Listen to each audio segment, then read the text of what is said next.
Hello everyone, कैसे हो आप लोग? अच्छे हो? पढ़ाई चल रही है?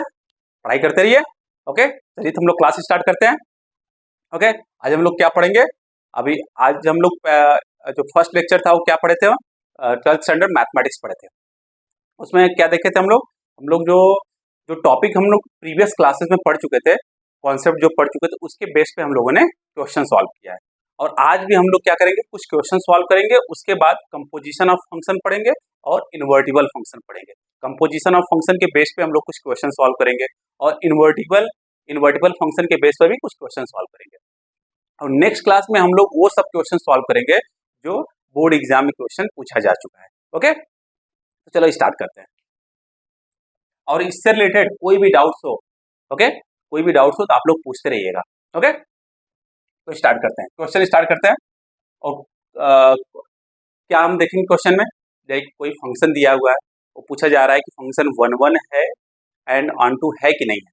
वन वन है कि नहीं है और ऑन टू है कि नहीं है। वन वन मतलब इंजेक्टिव फंक्शन है कि नहीं है और ऑन टू मतलब सर्जेक्टिव फंक्शन है कि नहीं। अगर कोई फंक्शन दोनों है, वन वन भी है और ऑन टू भी है, तो हम लोग उसको क्या बोल देते हैं? Bijective function. Okay, based on that first question हम लोग सॉल्व करते हैं, उसके बाद कंपोजिशन ऑफ फंक्शन पढ़ेंगे और उसके बेस पे क्वेश्चन सॉल्व करेंगे। और ईच एंड एवरी कॉन्सेप्ट को हम लोग अच्छे से समझेंगे और अपनी अंडरस्टैंडिंग को बेटर करेंगे। ओके, चलो, और कोई भी डाउट हो तो आप लोग पूछते रहिएगा। लेट, फर्स्ट क्वेश्चन है, लेट सेट ए दिया हुआ है। सेट ए क्या है? All real number -3। What is the meaning of that? Set ए है जो कि सब रियल नंबर है एक्सेप्ट 3। 3 नहीं है, उसके 3 को छोड़कर सभी वैल्यू जो है -इंफिनिटी से लेकर +इंफिनिटी तक सब वैल्यू है, ओके, वह ए में लाई करती हैं एक्सेप्ट 3। ओके, मतलब ए उनको बिलोंग करता है। नेक्स्ट क्या है? And b is equal to all real number except 1। Okay, 1 को छोड़कर सभी। समझ में आ गया? Consider the following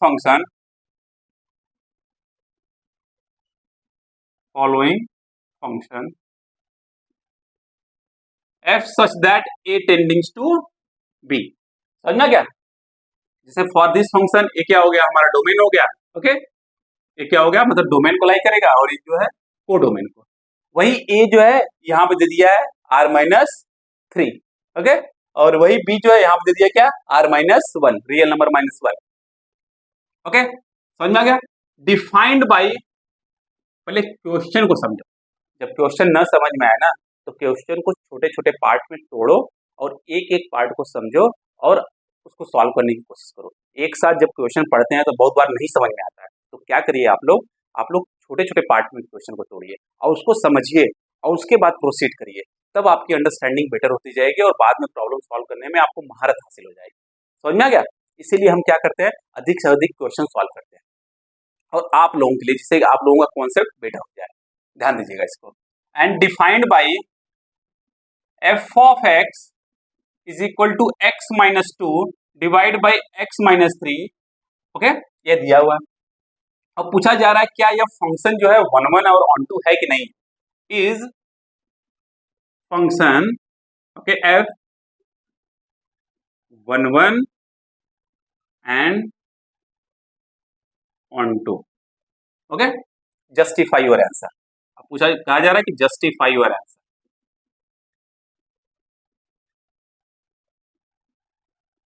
okay, previous class में हम लोग क्या किए, बहुत सारे क्वेश्चन सॉल्व किए वन वन फंक्शन और ऑन टू फंक्शन के बेस पे, और इस क्वेश्चन को भी हम लोग सॉल्व करते हैं। और वन वन फंक्शन के लिए क्या होता है, पहले केस देख लेते हैं। केस 1, केस मतलब for one one,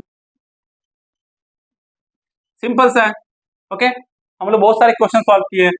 if f of x1 is equal to f of x2 हो, तो हमको वन वन के लिए क्या प्रूव करना होता है? x1 must be equal to x2। अगर ये काम हो जाए तो हम बोल देंगे कि हमारा फंक्शन क्या है? वन वन फंक्शन है। सेम कॉन्सेप्ट यहाँ पे भी लगा देते हैं, सेम कॉन्सेप्ट। समझ में आ गया? ओके, दो ले लो, x1 और x2 चेक कर लो। ओके, अज्यूम करो लीफ f of x1 is equal to f of x2। अब हमको प्रूव कर देना है कि x1 बराबर x2 है। f of x1 क्या है? सब्स्टिट्यूट करो value, x1 - 2 divide by x1 - 3। f of x2 क्या है? x2 - 2 divide by x2 - 3। यही तो करना है पक्का। अब क्या करेंगे, क्रॉस मल्टीप्लाई करो। ओके, क्रॉस मल्टीप्लाई करो, क्रॉस मल्टीप्लाई करके देखते हैं। यहाँ पे क्रॉस मल्टीप्लाई करेंगे, क्या आएगा, x1 minus two into x2 minus 3, okay, is equal to x1 minus 3 into x2 minus 2। समझ में आ गया। अब मल्टीप्लाई करो, x1 इंटू x2 minus 3x1 2x2 plus 6 is equal to, again multiply करो, x1 x2 minus 2x1 minus 3x2 plus 6। Got it, पक्का। यहां से देखो x1 x2 कैंसिल, गायब, 6 6 गायब हो गया, बचा क्या, देखो माइनस 3x1 और माइनस 2x1, माइनस 2x1 किधर ले लो, तो क्या हो गया, minus 2x1 minus 3x1 plus 2x1, और माइनस 2x2 को उस साइड ले लो, तो माइनस 3x2 यहां पर है प्लस 2x2, यहां पे क्या बचा, माइनस x1, और यहां पे क्या बचा, माइनस x2, तो माइनस माइनस कैंसिल हो गया, क्या बचा, x1 is equal to x2। हमने लिया क्या था, if f of x1 is equal to f of x2 हो जाए, if f of x1 is equal to f of x2 हो जाए, और उसके बाद अगर आपने प्रूव कर दिया कि x1 बराबर x2 है, तो हमारा फंक्शन क्या है, 1 1 है। ओके, तो this is the way to you have to solve the question. समझ में आ गया। तो इसके बाद क्या लिख दोगे, yes it is a 1 1 function. अब नाउ हम लोग देख लेते हैं ऑन टू फंक्शन के लिए। ओके, इसको नोट डाउन कर लीजिए, आप लोग नोट डाउन कर लीजिए। ओके, अब ऑन टू फंक्शन के लिए देख लेते हैं। आपको एग्जाम में ऐसे ही प्रोसीड करना पड़ा, तो कॉन्सेप्ट को बेट अच्छा बनाओ, समझो क्वेश्चन को। ओके, तुरंत जंप मत कर दो सॉल्व करने के, पहले क्वेश्चन को समझो, कुछ छोटे छोटे पार्ट में अंडरस्टैंड करो, फिर उसके बाद क्वेश्चन को सॉल्व करना स्टार्ट करो हमेशा। ओके, यही स्टार्टिंग से टेक्निक बिल्ड करने की कोशिश करो। अब ऑन टू सेक्स देखते हैं। ऑन टू में क्या है, अगर रेंज कोडोमेन के बराबर हो जाए, एक तो ये हो जाए, और जितने भी वैल्यूज हैं कोडोमेन के अंदर, ओके, उन सभी का प्री इमेज हो जाए। ओके, वही जो चीज है, अगर सभी का प्री इमेज हो जाएगा, इसका मतलब क्या है, रेंज बराबर कोडोमेन। ओके, हमारा काम बन जाएगा। समझ में आ गया। तो दिया क्या हुआ, हमने क्या लिया, इसको एफ ऑफ एक्स मतलब वाई, हमने मान लिया इसको y is equal to x minus two divide by x minus three है। अब यहां से x की वैल्यू फाइंड कर लेते हैं in term of y, x की वैल्यू फाइंड करते हैं y के टर्म में, तो फाइंड करते हैं, क्रॉस मल्टीप्लाई करो, y into x minus three is equal to x minus two, तो y है x y minus three y is equal to x minus two, three y उधर लो, x को इधर ले लो, x y minus x three y minus two, यहां से x कॉमन हो गया, y minus one and three y minus two, x की वैल्यू क्या हो गई, three y minus two divide by y minus one, ये हो गई हमारी x की वैल्यू। अब इस x की वैल्यू को अगर फंक्शन में रखते हैं और उसके बाद हमको y मिल जाता है, ओके, तो मतलब हम क्या कह सकते हैं कि डोमेन जो है रेंज के बराबर है, डोमेन जो है रेंज के बराबर है। इसका मतलब क्या है, डोमेन में जितनी वैल्यूज हैं उनका प्री इमेज एग्जिस्ट करता है। अगर ईच एंड एवरी वैल्यू जो डोमेन का है, अगर उसका प्री इमेज एग्जिस्ट करेगा, तो इसका मतलब क्या है, वो फंक्शन क्या है, ऑन टू फंक्शन है कि नहीं है। ओके, पक्का ना, नोट डाउन कर लीजिए आप लोग। अब इसी वैल्यू को उठाकर फंक्शन क्या कर देंगे, पटक देंगे, रख देंगे। ओके, चलो रख देते हैं, क्या है, f of three y minus two divide by y minus one. Okay, अब यहां पे रख दो, जितने भी x हैं उनकी जगह पर रख दो, क्योंकि x की वैल्यू है three y minus two divide by y minus one, तो three y minus two divide by y minus one minus two divide by, okay, three y minus two divide by y minus one minus three. Got it. अब यहाँ पे LCM ले लो, LCM लोगे तो Y minus यहाँ पर आ जाएगा, तो क्या हो जाएगा, three y minus two times y minus one, okay, divide by y minus one, okay, three y minus two minus three times y minus one divide by y minus one, a y minus one, a y minus get cancel, cancel हो जाएगा। अब ऊपर वाला bracket खोल दो, 3y minus two y plus two divide by 3y minus two minus 3y plus 3। Okay, अब देखो क्या आ रहा है, यहाँ पे क्या है 3y माइनस टू वाई, कितना हुआ 3y माइनस टू वाई कितना हो जाए y हो गया, गॉट इट। और माइनस टू प्लस टू गायब। अब देखो 3y और 3y कैंसिल हो गया, ओके 3y यहाँ 3y और t कैंसिल हो गया, माइनस टू प्लस थ्री कितना हो जाएगा 1। तो हमको मिल क्या गया, हमको मिल गया 3y minus two divide by y minus one is equal to y। यही तो हमको चाहिए था, ओके कि जो पूरा कोडोमेन है, जो पूरा कोडोमेन है वही हमारा रेंज हो जाए। इसका मतलब जो जो कोडोमेन के अंदर वैल्यूज हैं उन सभी का क्या एग्जिस्ट करना चाहिए, प्री इमेज एग्जिस्ट होना चाहिए। अगर यह हो रहा है इसका मतलब बोल सकते हो कि हाँ यह हमारा क्या है, ऑन टू फंक्शन है। और ये क्वेश्चन ऑलरेडी एग्जाम में पूछा जा चुका है बोर्ड एग्जाम में, इसको ध्यान दीजिएगा आप लोग, ओके नो प्रॉब्लम। अब नेक्स्ट टॉपिक पढ़ते हैं हम लोग, ओके कंपोजिशन ऑफ फंक्शन, उसके बाद देखेंगे इन्वर्टिबल फंक्शन। इन्वर्टिबल फंक्शन क्या होता है, इन्वर्टिबल फंक्शन होता है लाइक अगर कोई फंक्शन वन वन और ऑन टू दोनों हो, मतलब कह सकते हो कि अगर कोई फंक्शन बाइजेक्टिव हो तो क्या है, इन्वर्टिबल फंक्शन है। समझ में आ गया, कोई भी फंक्शन अगर वन वन भी है और ऑन टू भी है तो उसको आप बोल सकते हो कि हाँ वो क्या है, बाइजेक्टिव मतलब इन्वर्टिबल फंक्शन है। जो कि अभी जस्ट प्रीवियस वाला क्वेश्चन क्या था, ये वन वन भी था और ऑन टू भी था, तो हम लोग बोल सकते हैं कि हाँ ये इन्वर्टिबल फंक्शन इसका एग्जिस्ट करेगा, ओके। और कैसे हम लोग इन्वर्टिबल फंक्शन फाइंड करते हैं उसको भी देख लेंगे, पक्का समझ में आ गया, ओके ओके चलो अब क्या पढ़ते हैं, composition of function. Composition of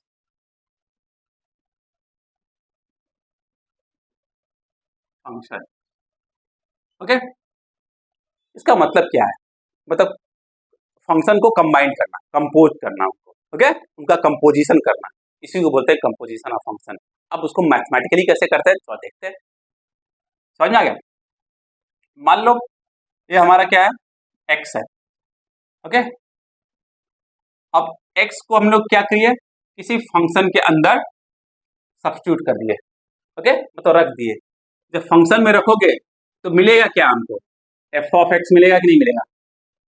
कोई फंक्शन है, ओके उसके अंदर एक्स को उठाकर रखोगे तो क्या मिलेगा, एफ ऑफ एक्स मिलेगा, ओके।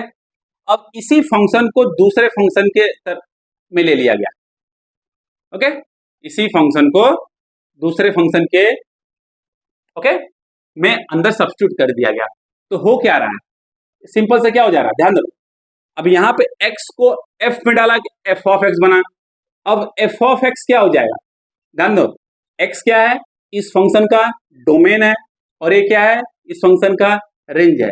जब x समझ आ रहा है, अब एफ ऑफ एक्स क्या हो जाएगा, g हमें एफ ऑफ एक्स को कर क्या रहा है, g के अंदर उठा के रख दे रहा है, तो g के लिए क्या हो जाएगा यार, डोमेन हो जाएगा, ओके। इस तरीके से कैसे लिखेंगे इसको, g of F of x लिखेंगे, नहीं लिखेंगे, g of F of X, समझ में आ गया, पक्का, ओके। और इसको यहां से ले जाएंगे, इसको क्या लिख देंगे direct, Gauff of x, okay इसी को लिखेंगे हम लोग क्या, गॉफ ऑफ एक्स, ओके तो ध्यान देना, g of F of x को ही हम लोग क्या बोलते हैं, ओके गॉफ, इसको क्या बोलते हैं गॉफ, इसी को क्या बोलते हैं हम लोग, g of F of x, दोनों बराबर है, दोनों सेम, समझ में आ गया, पक्का 100%, okay.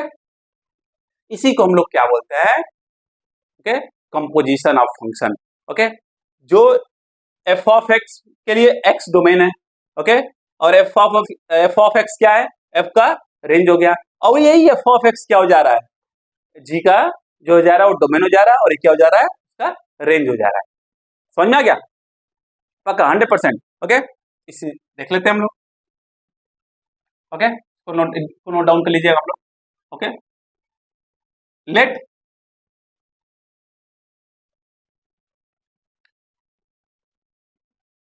F such that A टेंडिंग्स to B है, कोई फंक्शन है वो लाई कर रहा है फ्रॉम ए टू बी, मतलब ए से बी तक।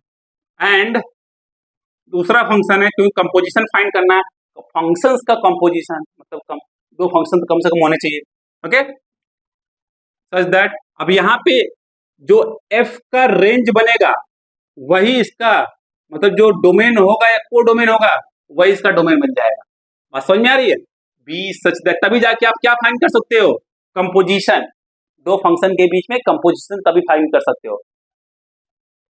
तो क्या हो गया? F such that A टेंडिंग्स to b and b ji such that B टेंडिंग्स to g अगर है, समझ में आ रहा है? तो क्या हो जाएगा, ध्यान देना, gof of f, okay, such that A टेंडिंग्स to c हो जाएगा। गॉफ मतलब जी ऑफ एफ ऑफ एक्स, इसको गॉफ क्या लिखेंगे? G of F of x, अगर ए में एक्स आ रहा है तो इसी को लिखेंगे क्या? A such that A टेंडिंग्स to c. B क्या हो गया? बी दोनों में कॉमन है, छूमंतर हो गया, गायब। ओके, तो अब ए से लेके सी तक, ओके, ए क्या हो जाएगा हमारा डोमेन, सी हो जाएगा कोडोमेन वाला। ओके, तो G of F of x क्या हो जाएगा? सच दैट ए टेंडिंग्स टू सी, जैसे अभी हम लोग बनाए थे ना, देखिएगा आराम से, नहीं समझ में आया तो पूछिएगा। ये एफ है, एफ ऑफ एक्स हुआ, ये जी है, यह क्या हुआ? जी ऑफ एफ ऑफ एक्स हुआ, तो यह क्या हो गया? जी of F of x. Okay, समझ में आ रहा है? मान लो ये हमारा सेट ए है, सेट बी है, सेट सी है, तो देखो क्या हो रहा है, जी ऑफ एफ ऑफ एक्स क्या हो रहा है? सेट ए से सेट सी तक जा रहा है, सेट ए से सेट सी तक जा रहा है। समझ में आ गया? पक्का? जिस तरीके से एक्स जो है एफ ऑफ एफ के अंदर गया तो एफ ऑफ एक्स हुआ, ठीक उसी तरीके से एफ ऑफ एक्स जो है जी के अंदर गया तो G of F of x हुआ। ओके, तो G of F of x क्या हुआ? कंपोजिशन ऑफ एफ फंक्शन और G function, composition of F and G का हो गया जी ऑफ एफ ऑफ एक्स। उल्टा भी हो सकता है, okay, F of ji of X भी हो सकता है, अगर यहाँ पे जी ऑफ एक्स हो जाए, यहाँ पे एफ ऑफ एक्स, यहाँ पे जी ऑफ एक्स हो जाए तो यहाँ पे जी हो जाए, यहाँ पे एफ हो जाए।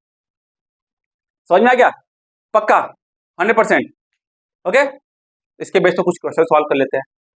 देखिए क्या है, सिंपल सा है, अगर F such that A टेंडिंग्स to B है और B such that B ji such that B tending to C है, ओके, तो ये जो बी है क्या होना, दोनों में कॉमन है, इस फंक्शन में भी और इस फंक्शन में भी कॉमन है, तो क्या होगा?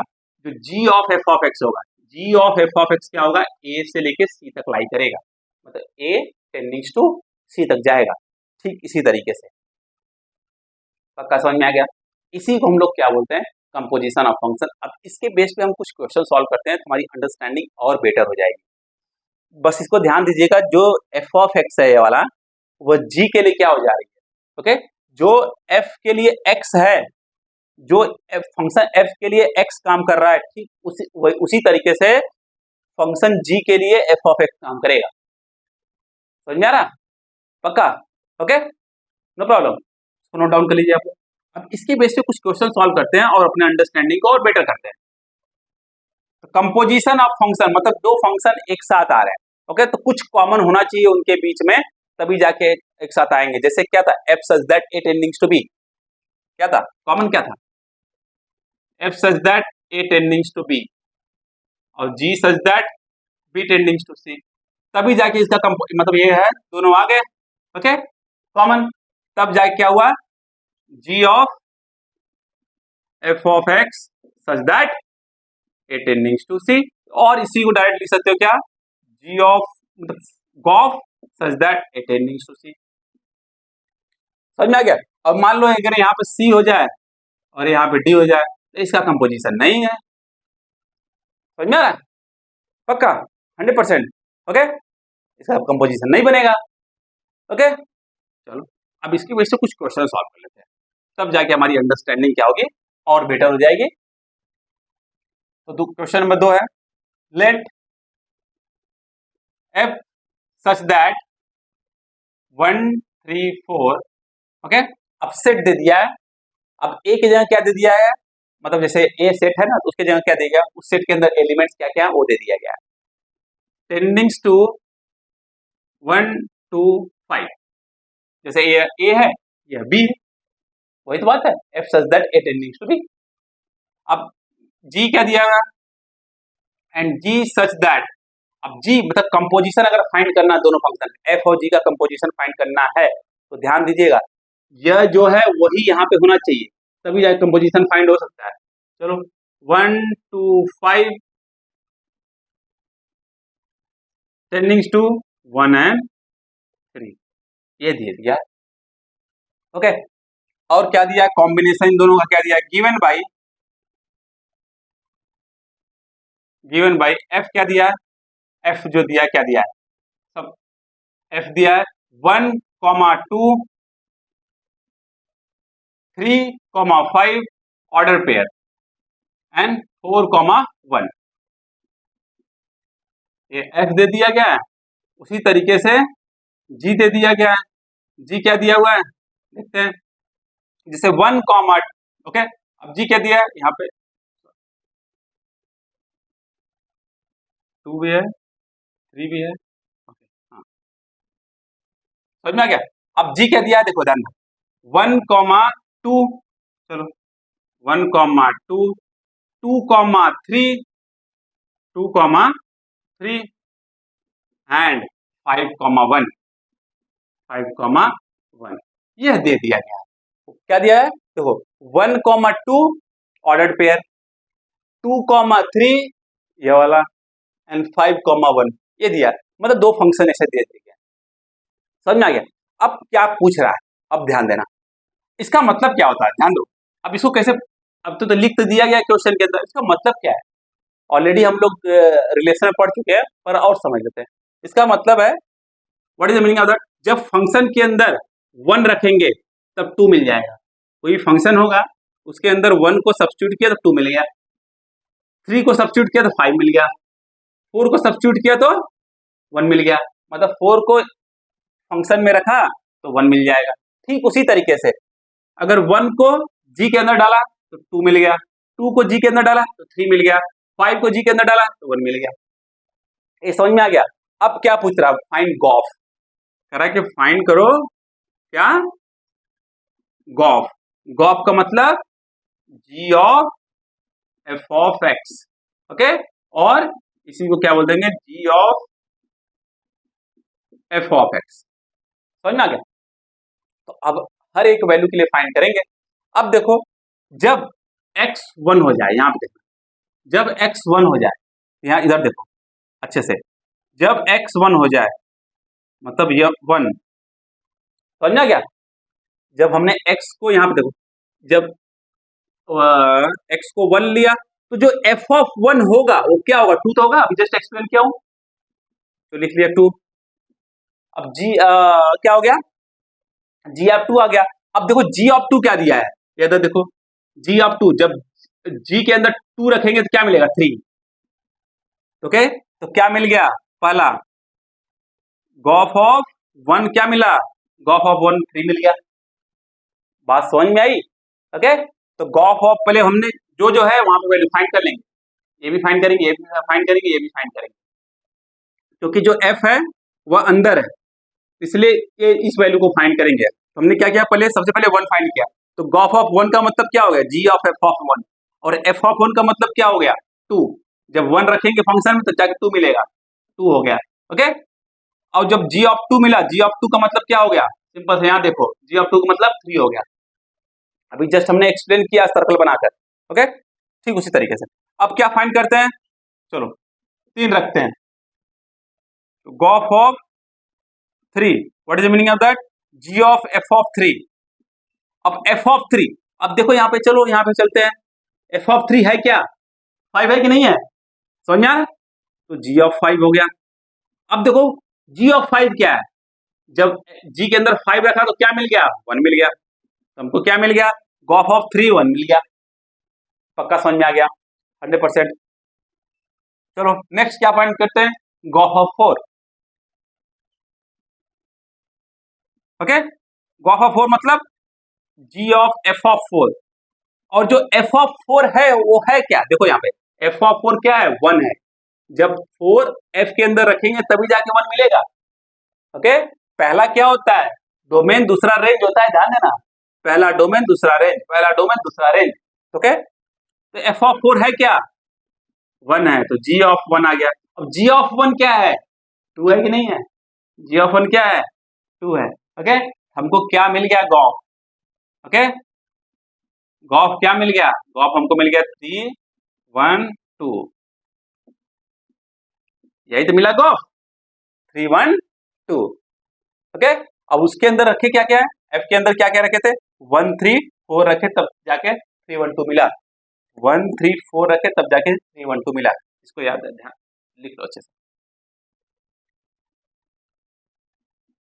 क्या रखे, 1 3 4, एफ सच दैट 1 3 4 रखा तब जाके क्या मिला था, 3 1 2।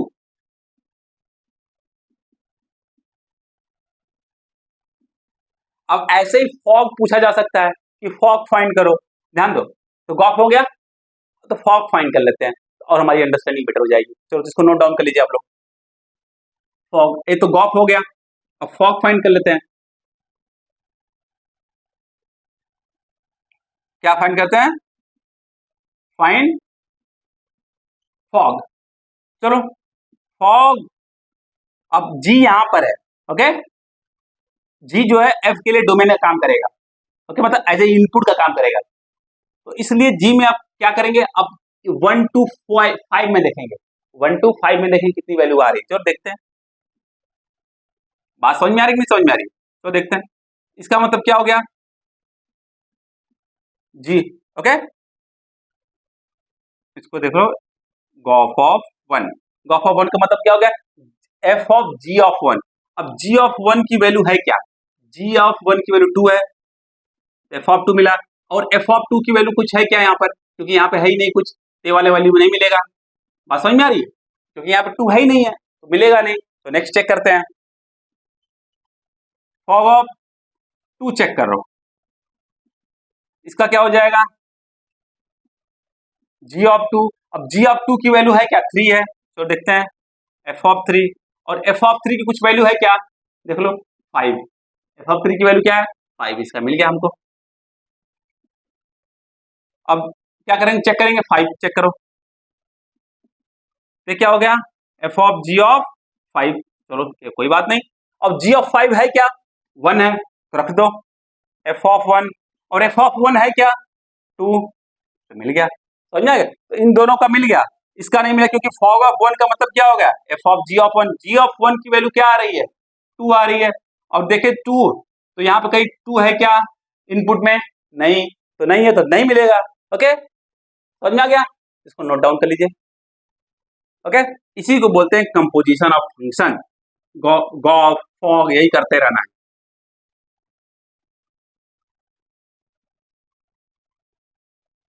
बहुत इजी है, हर साल क्वेश्चन पूछा जाता है बोर्ड एग्जाम में। ओके, इसको ध्यान दीजिएगा। नेक्स्ट क्वेश्चन सॉल्व करते हैं हम लोग, समझ में आ गया ना अच्छे से। ओके, नहीं समझ में आए तो पूछना जरूर आराम से। नेक्स्ट क्वेश्चन क्या, find gof and fog if f such that r tending to r and r tending to r मतलब और रियल नंबर से रियल नंबर तक, g such that r tending to r are given by f of x दिया है cos x and g of x दिया है 3x square, 3x square दिया है, और बोल रहा है कि शो दैट, अभी तो फाइंड गॉफ और फॉग तो फाइंड करना, उसके बाद ये भी दिखाना है कि जो गॉफ है वो फॉग के बराबर नहीं है, शो दैट, ये हमको दिखाना है। चलो दिखा देंगे, क्या दिक्कत है। तो सबसे पहले क्या फाइंड कर देते हैं, अब देखो यहां पर भी क्या है, जो f such that R tending to R है, मतलब ये वाला, और जी सच दैट वही आर जो है यहाँ पे आ गया, तब जाके कॉम्बिनेशन बनेगा। ओके, ठीक उसी तरीके से ये क्या आ रहा है, दिस, इसके बाद जो यह बनेगा बनेगा तभी जाके फॉग बनेगा, जब यह वाला यहाँ पर आएगा तभी जाकर फॉग बनेगा। Got it? समझ में आ गया? अब हम लोग क्वेश्चन सॉल्व करते हैं अच्छे से। क्या पूछ रहा है? पहले पूछ रहा है कि फाइंड जी ऑफ गॉफ, मतलब गॉफ पूछ रहा है। गॉफ का मतलब gof of X. What is the meaning of that? इसका मतलब क्या हो गया? जी of F of X. G of F of X. और एफ ऑफ एक्स की वैल्यू है क्या? एफ ऑफ एक्स देखो वहां पे कॉस एक्स है, रख दिया हमने उठाकर वहां पे, जी ऑफ कॉस एक्स हो गया। समझ में आ गया? पक्का? अब देखो जो जी ऑफ एक्स है, जी ऑफ एक्स है वो है क्या? 3x² है। तो अब x की जगह पे क्या आ गया? कॉस आ गया।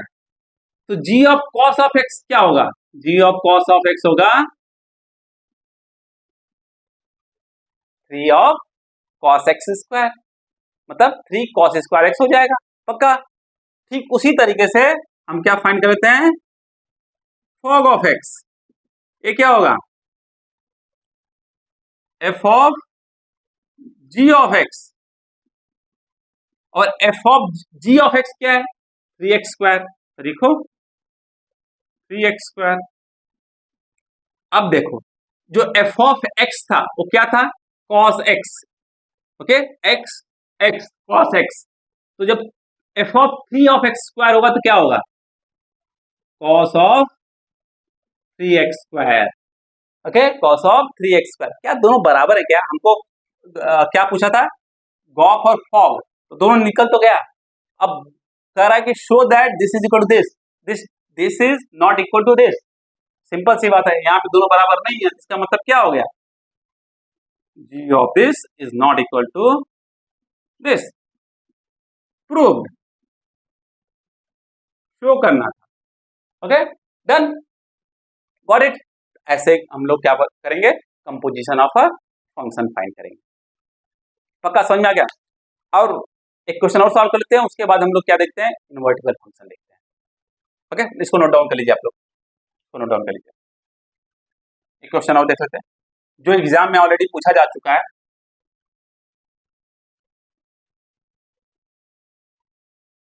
इसी टाइप से क्वेश्चन आते हैं एग्जाम, इसको ध्यान दीजिएगा। ओके, इसी टाइप से क्वेश्चन उठा के पूछा जाता है। अब फिर अगेन पूछ रहा है कि फाइंड गॉफ फॉग, ऐसे ही क्वेश्चन पूछा रहा है। ओके, समझ में आएगा? Find gof and fog if, पहला है f of x is equal to mod x and g of x is equal to mod of 5x-2। क्या दिया है? F of x mod x दिया है, और जी ऑफ एक्स क्या दिया है? मॉड ऑफ 5x-2 दिया है। अब ये इसी में पूछ रहा है क्या? फाइंड करो, गॉफ को फाइंड करो, फॉग को फाइंड करो। चलो फाइंड करते हैं, क्या दिक्कत है? अब ध्यान देना, यहाँ पे जब एफ ऑफ एक्स है तो मॉड ऑफ एक्स है। ओके, जी ऑफ एक्स है तो क्या है? मॉड ऑफ 5x-2 है। फाइंड करते हैं। ओके, गॉफ ऑफ एक्स, इसका मतलब क्या होगा? जी ऑफ एफ ऑफ एक्स। अब ध्यान देना अच्छे से, यहीं बच्चे गलती करते हैं। यहाँ पे ध्यान देना, ये जब जी ऑफ एक्स है, यहाँ पे जब एक्स है तो यहाँ पे क्या हो रहा है? 5x-2 है। तो ठीक उसी तरीके से जब x की जगह पे एफ ऑफ एक्स आ गया, इसका मतलब क्या हो गया? जो x है उसकी जगह क्या आ जाएगा? एफ ऑफ एक्स आ जाएगा, नहीं आ जाएगा? बोलो पक्का? जब यहाँ पे x था तो यहाँ पे क्या था? 5x-2 था, का होल मॉड था। तो जब x की जगह पे एफ ऑफ एक्स आया तो x को क्या करो? एफ ऑफ एक्स से रिप्लेस कर दो, खत्म का। अब एफ ऑफ एक्स की वैल्यू क्या है? Mod of x. तो सब्स्टिट्यूट कर दो यहाँ पे, क्या है? 5 मॉड x-2। कोई दिक्कत? Okay, no. चलो अब क्या कर लेते हैं? अब हम लोग फॉग फाइंड कर लेते हैं। फॉग ऑफ एक्स मतलब f of ji of x. अब जी ऑफ एक्स है क्या? यह है हमारा, चलो रख लो, mod of F of x minus mod of 5x-2। अब देखो जब एफ ऑफ एक्स था तो क्या था? मॉड एक्स था। अब एक्स की जगह पे क्या आ गया? ये पूरा आ गया, तो क्या हो जाएगा? डबल मॉड हो जाएगा। होगा कि नहीं होगा? इसका मतलब क्या आता है? कुछ नहीं, यही मतलब है। समझ में आ गया पक्का? ये क्या हो गया हमारा गॉफर फॉग ऐसा। ओके, अब इसी पे एक और क्वेश्चन सॉल्व कर लेते हैं, इसको नोट डाउन कर लीजिए आप लोग, इसको नोट डाउन कर लीजिए। एक और क्वेश्चन सॉल्व कर लेते हैं, उसके बाद हम लोग चलते हैं इन्वर्टिबल फंक्शन पे। इसी में दूसरा पार्ट दिया है f of x is equal to 8x to the power 3 and g of x is equal to x to the power 1/3। Okay, अब पूछ रहा है कि फाइंड गॉफ एंड फॉग। चलो फाइंड करते हैं। Gof of x, what is the meaning of that? g of f of x। Okay, अब देखो g ऑफ x था तो यहाँ पे क्या था? x to the power 1/3। अब f ऑफ x है तो क्या होगा? f of x to the power 3 1/3। और f ऑफ x की वैल्यू क्या है? 8x to the power 3 to the power 1/3। 8 को क्या लिख देंगे? 2 टू द पावर 3। इसका मतलब क्या होगा? 2 to the power 3 x to the power 1/x to power 3 to whole power 1/3। इसका मतलब क्या हो गया? 2x हो गया कि नहीं हो गया? मतलब गॉफ ऑफ जो g of f of x जो है वो क्या आ गया हमारा? 2x आ गया। चलो ठीक उसी तरीके से फॉग फाइंड कर लेते हैं। ये क्या है? This thing. और g ऑफ x है क्या? g ऑफ x हमारा क्या है? ये है, तो रख दो उसको उठाकर। तो क्या हो जाएगा यहाँ पे? x to the power 1/3। अब देखो यहाँ पे f ऑफ x क्या है? 8x to the power 3। Okay, अब क्या करेंगे? ध्यान दो, ये क्या हो जाएगा? a x की जगह पे ये रख देंगे और उसके पावर 3 तो ही है, तो जो x to the power 1/3 to the whole power 3 तो क्या हो जाएगा? 8x हो जाएगा नहीं हो जाएगा? समझ में आ गया? तो यहाँ से हमको क्या मिल गया? Fog and gof. अब इससे रिलेटेड अगर आपको कोई भी क्वेश्चन आता है आप खरीदे कर लोगे।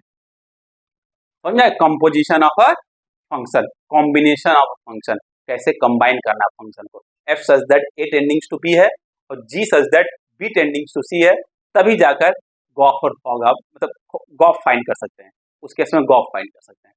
समझ में आ गया? अब अगर कैसा ऐसा हो g such that a tendings to b और f such that b tending to c, that time क्या मिल सकता है? फॉग मिल सकता है। बात समझ में आ गई? मतलब कॉमन लिंक होना जरूरी है। नोट डाउन कर लीजिए आप। f of x is equal to 4x plus 3। Next question है, let f of x is equal to 4x plus 3 divided by 6x minus 4 where x is not equal to 2/3। okay, show that f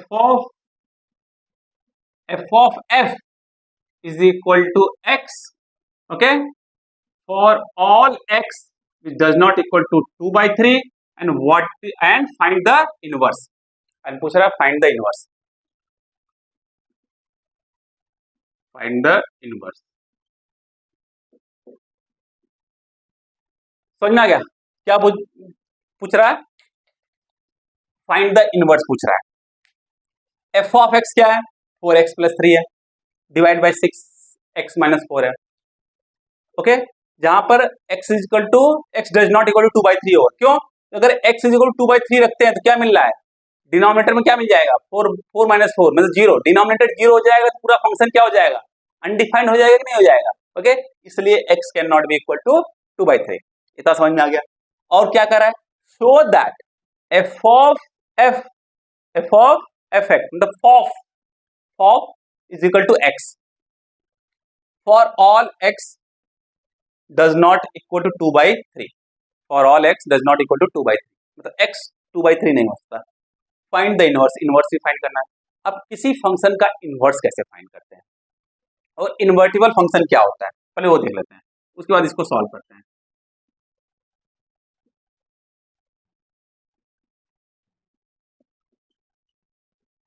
मान लो कोई function हमारा क्या है? f such that a tendings to b है।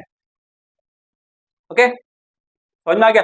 और दूसरा function, एक function ये है फर्स्ट फंक्शन, और दूसरा है जी सच दैट बी टेंडिंग्स टू ए। ए क्या है? ए टेंडिंग्स टू बी है, ए से बी तक जा रहा है, और जी क्या है? बी से ए तक जा रहा है। उसके बाद अगर आप क्या फाइंड करते हो? गॉफ, समझ में आ रहा है? गॉफ फाइंड करते हो। अगर वो गॉफ ऑफ एक्स, अगर आइडेंटिटी फंक्शन आ जाता है एक्स का, आइडेंटिटी फंक्शन मतलब gof of F of X, X आ जाए, ओके, एक्स आ जाए, तब क्या कर सकते हो? जो जी है एफ का क्या होगा? इनवर्स होगा। जो जी है वो एफ का क्या होगा? इनवर्स होगा। ध्यान देना, सुनो अच्छे से फिर से। एक कोई फंक्शन दिया है F such that A टेंडिंग्स to B, A से बी तक जा रहा है, और दूसरा फंक्शन है जी सच दैट बी, मतलब अब उल्टा हो जा रहा है, बी से एक तरफ जा रहा है। उसके बाद हमने क्या किया? हमने गॉफ फाइंड कर लिया, गॉफ फाइंड कर लिया, समझ में आया? क्योंकि यहाँ पे बी क्या ए से बी तक जा रहा है, ये बी से ए जा रहा है, तो ये क्या आ रहा है? इसका जो कोडोमेन है इसका डोमेन बन गया, इसलिए गॉफ फाइंड करेंगे। अगर गॉफ फंक्शन क्या आ जाए? Gof of F, G of F of X, ध्यान देना, G of F of x अगर एक्स आ जाए तो उसका मतलब क्या है? G is the inverse of function F, okay, जो कि can be denoted by F inverse. पक्का समझ में आ गया? 100%, नो प्रॉब्लम। हम लोग क्या करेंगे? यहां पर भी क्या करेंगे? गॉफ फाइंड कर लेंगे, हट दे, आंसर आ जाएगा, सट दे। बात समझ में आ रही है? ओके, तो कोई फंक्शन दिया है ए से बी तक, और दूसरा फंक्शन है बी से ए तक, मतलब वही है एक्स, और ये तीसरा नहीं आ रहा है, दो आ रहा है, मतलब ये डोमेन कोडोमेन था, अब कोडोमेन डोमेन, जो इसका कोडोमेन था उसका डोमेन बन गया, जो इसका डोमेन था उसका कोडोमेन बन गया, सिंपल सी बात है। तो उसके बाद हम लोग क्या करेंगे? गॉफ फाइंड कर लेंगे। अगर गॉफ क्या हो जाता है? Gof g of F of x, अगर एक्स आ गया, जी ऑफ एफ ऑफ एक्स अगर एक्स आ गया तो हम लोग बोल देंगे क्या है? आइडेंटिटी फंक्शन है। पक्का समझ में आ गया? No problem. G of F of y, अगर वाई आ गया तो ही बोल देंगे आइडेंटिटी फंक्शन, मतलब आइडेंटिटी मतलब आ जाना चाहिए एक्स, ओके, एक्स आ जाए या वाई आ जाए। ठीक उसी तरीके से हम लोग चेक करते हैं इसका, कह रहा है कि show that this is equal to x. अब ये क्या है? एक्स क्या है? एक तरीके से हमारा आइडेंटिटी हो जाएगा। अगर ये ऐसा हो जा रहा, प्रूफ हो जा रहा है, तो इसका मतलब क्या होगा? एफ जो है एफ का इनवर्स होगा, एफ जो है खुद एफ का इनवर्स होगा। जैसे यहां था जी ऑफ एफ ऑफ एक्स, अगर एक्स आ गया तो इसका मतलब क्या है? जी जो है एफ का इनवर्स है, जी जो है एफ का इनवर्स है। अगर यह प्रूफ कर देते हैं तो इसका मतलब क्या होगा? एफ जो है एफ का इनवर्स है, मतलब दोनों एक दूसरे का इनवर्स है, एक ही फंक्शन है ना, तो इनवर्स है। तो चेक कर लेते हैं, सिंपल सा। यहाँ पे देखो ये क्या है? एफ ऑफ एक्स है, एफ ऑफ एक्स अगर इतना है तो एफ ऑफ जो फॉफ है, फॉफ का मतलब क्या हो गया? एफ ऑफ एक्स, इसका मतलब क्या हो गया? जब f of x is equal to 4x plus 3 divide by 6x minus 4 था, तो एफ ऑफ एक्स क्या होगा? 4f of x plus 3 divide by 6 f of x minus 4, यही तो होगा। समझ में आ नहीं समझ में आता? वो जब एफ ऑफ एक्स था क्या? 4x plus 3 divide by 6x minus 4, मतलब x यहाँ पे, तो यहाँ पे x, यहाँ पे x, तो अगर एफ एक्स की जगह पे एफ ऑफ एक्स हो जाए, मान लो एक्स की जगह पे एफ ऑफ एक्स हो जाए, तो जिस एक्स को और इस एक्स को क्या करोगे? एफ ऑफ एक्स से रिप्लेस कर दोगे, तो वही मैंने कर दिया। अब एफ ऑफ एक्स की वैल्यू क्या है? यह है, सब्स्टिट्यूट कर दो। क्या करेंगे? 4x plus 3 divide by 6x minus 4 plus 3 divide by 6, 4x plus 3 divide by 6x minus 4। बच्चे कैलकुलेशन में बहुत गलती करते हैं, उनको कॉन्सेप्ट आता था, कहीं ना कहीं कॉन्सेप्ट आता है पर कहीं ना कहीं वो कैलकुलेशन मिस्टेक कर देते हैं, इसलिए थोड़ा सा प्रॉब्लम हो जाती है उनको। अब यहाँ पे एलसीएम ले लो, तो क्या हो जाएगा? यहाँ 4 times 4x plus 3 plus 3 times 6x minus 4 divide by 6x minus 4। LCM लेने के बाद यहाँ से और यहाँ से शुमंतर गायब, क्या है यहाँ पे? 4x प्लस 3 -4 × 6x-4 कितना आ गया? अब इसको मल्टीप्लाई कर लो। 16x + 12 plus 18x - 12, okay. 24x + 18 minus, समझ में आया? 24x + 16 आ गया। कोई दिक्कत नहीं? चलो कर लेते हैं। अब यहाँ देखो, ये 12 और ये 12 कैंसिल हो गया। चलो, ये -24x + 24x कैंसिल हो गया। ऊपर 16x + 18x कितना होगा? 34x divide by 18 + 16 34। दोनों कट के क्या मिल गया? x। और हमको प्रूफ क्या करना था? ओके, f of x क्या आ गया? x आ गया। f of x क्या आ गया? x आ गया कि नहीं आ गया? पक्का? अब इसको, इससे क्या कंक्लूजन निकलता है? जो f है खुद का क्या है? इनवर्स है। f है वो खुद का क्या है? इनवर्स है। पक्का समझ में आ गया? No problem. Okay okay. अब पूछ क्या रहा है क्वेश्चन में? Find the inverse. Inverse find करना है। चलो फाइंड कर लेते हैं। इसको नोट डाउन कर लीजिए आप लोग। हो गया? आराम से समझना, कोई जल्दीबाजी नहीं। अब जब इनवर्स फाइंड करना है तो पहले f, जो f of x है उसको क्या अज्यूम कर लेंगे? y। अब यहां से x की वैल्यू फाइंड करो तो क्रॉस मल्टीप्लाई करो।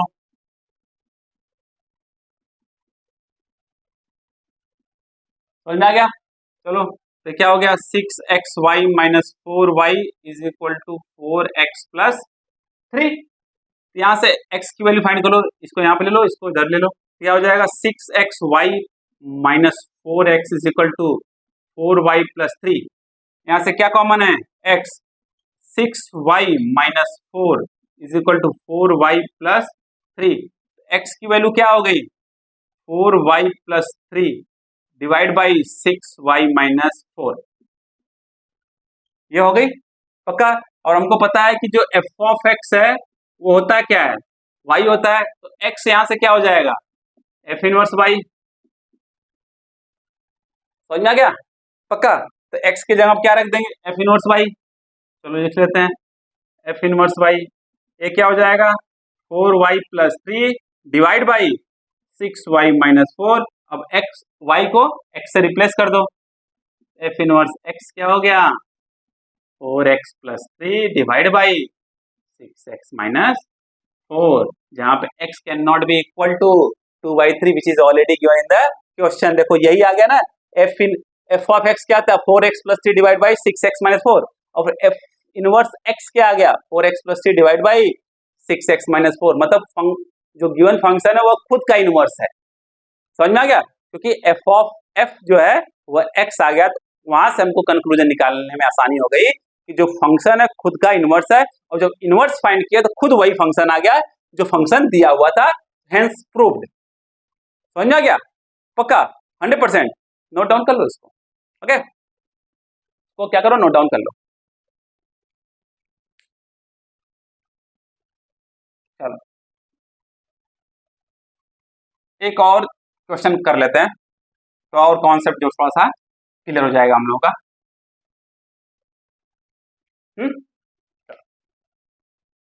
State with reason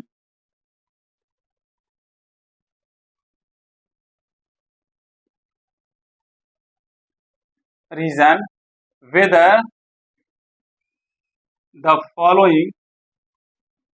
the following function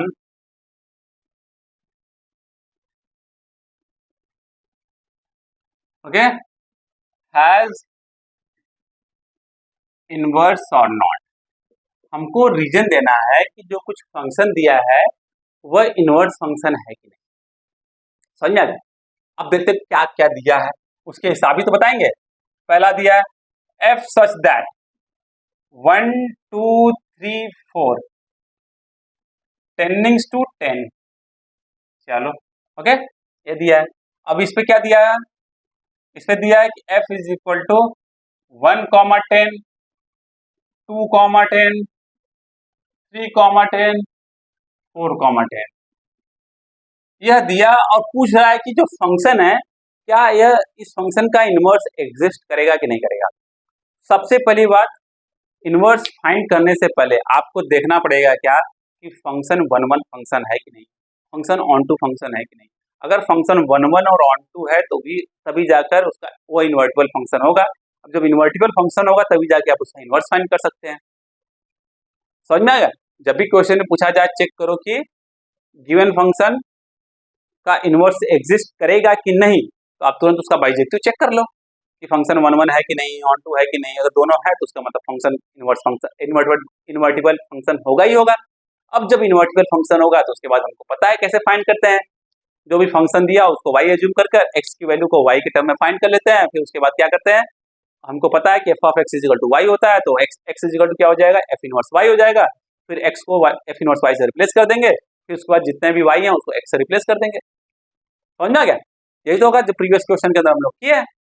देखते हैं सिंपल सा आराम से। अब यहाँ पे दिया क्या, ध्यान दो, जब x1 है, x जब वन फंक्शन मतलब जब फंक्शन के अंदर 1 रख रहे हैं तो हमको क्या मिल जा रहा है, 10 मिल जा रहा है। इधर ध्यान देना अच्छे से। ओके, यहाँ पे देखो क्या है, 1 2 3 4 सेट के अंदर यहाँ पे 1 2 3 4 है, यहाँ पे केवल क्या है, 10 है। ये मान लो कि हमारा सेट ए है, इस सेट बी है, फंक्शन लग गया एफ। जैसे 1 को एफ के अंदर डाला तो क्या मिल गया, 10 मिल गया। जैसे 1 को 2 एफ के अंदर डाला तो 10 मिल गया। जैसे 3 को डाला तो 10 मिल गया, 4 को डाला तो 10 मिल गया। मतलब जब 1 2 3 4 को डाला इसमें 10 मिल गया। तो देखो ये क्या है, 1 1 है क्या, नहीं ना, ये है क्या, मेनी वन, मेनी वन। जब ये 1 1 है ही नहीं है तो क्या ये इन्वर्टिबल फंक्शन है क्या, नहीं है। जब इन्वर्टिबल फंक्शन है ही नहीं है तो क्या इनवर्स एग्जिस्ट करेगा क्या, नहीं करेगा। ओके, समझ में आ गया पक्का। तो this is a many one function, it is not a one one function. Got it, पक्का, नो प्रॉब्लम। बिकॉज वन जो इमेज है उसके चार प्री इमेज मिल रहे हैं, वन इमेज के चार प्री इमेज मिल रहे हैं, तो इसलिए क्या हो जाएगा, मेनी वन हो जाएगा। ओके, वन वन में क्या होता है, जितने भी इमेज होते हैं उनकी सिंगल मतलब डिस्टिंक्ट प्री इमेज होना चाहिए। ओके, समझ में आ गया, डिफरेंट प्री इमेज होना चाहिए, ये हो गया। अब दूसरा क्वेश्चन उसी पे, इसको नोट डाउन कर लीजिए आप लोग। तो क्या है, ये वन वन फंक्शन नहीं है। जब वन वन फंक्शन नहीं है इसका मतलब क्या है, इनवर्स एग्जिस्ट नहीं करेगा, सिंपल सी बात है। अब दूसरा इसका है, ओके, h such that 2 3 4 5 7 9 11 13 ये दिया हुआ है। Okay, h such that 2 3 4 5 tendings to 7 9 11 13। अब h इज इक्वल टू क्या दिया हुआ है, 2 7 ordered pair, 3 9 ordered pair, 4 11 ordered pair, 5 13 ordered pair, ये दिया हुआ है। अब इसको देख के क्या लग रहा है, चेक करो, यहाँ पे तुरंत बनाया। ये इसके लिए भी पूछ रहा है क्या ये वन वन इनवर्स एग्जिस्ट करेगा कि नहीं। ये क्या सेट ए है, ये सेट बी है, यहाँ से फंक्शन क्या काटे थे, यहाँ पे क्या है 1 2 3 4 2 3 4 5 है, यहाँ पे क्या 7 9 11 13 है, 2 7 से मिला, देखो 2 7 3 9 4 11 5 13, देखो ये क्या है, वन वन है कि नहीं है, 1 1। समझ में आ गया पक्का, तो 1 1 है। अब तुरंत नहीं बोल सकते हैं कि इनवर्स एग्जिस्ट करेगा कि नहीं, क्योंकि हमको ऑन टू भी चेक करना है, अगर दोनों होगा तभी जाके इनवर्स होगा। ओके, अब देखो इसे मैच करने से पहले इसका कोडोमेन क्या था, कोडोमेन भी 7, कोडोमेन क्या था 7 9 11 13, और रेंज इसका क्या है 7 9 11 13। जब कोडोमेन रेंज के बराबर हो गया तो क्या हो गया, ऑन टू फंक्शन हो गया। ओके, दूसरे तरीके से कैसे इसको बोलेंगे हम लोग, 7 का प्री इमेज 2 है, 9 का प्री इमेज 3 है, 11 का प्री इमेज 4 है, 13 का प्री इमेज 5 है, मतलब each and every elements which is present in a codomain has a unique pre-image। इसका मतलब क्या है, यह ऑन टू फंक्शन है, 1 1 तो चेक ही कर लिया, ऑन टू भी चेक कर लिया, इसका मतलब क्या है, इसका इनवर्ट मतलब इनवर्स एग्जिस्ट करेगा। समझ में आ गया, पक्का, ओके, नो प्रॉब्लम। अब आज के लिए बस इतना ही, ओके। सभी कॉन्सेप्ट हमने क्या किया, देख लिए हैं हम लोग।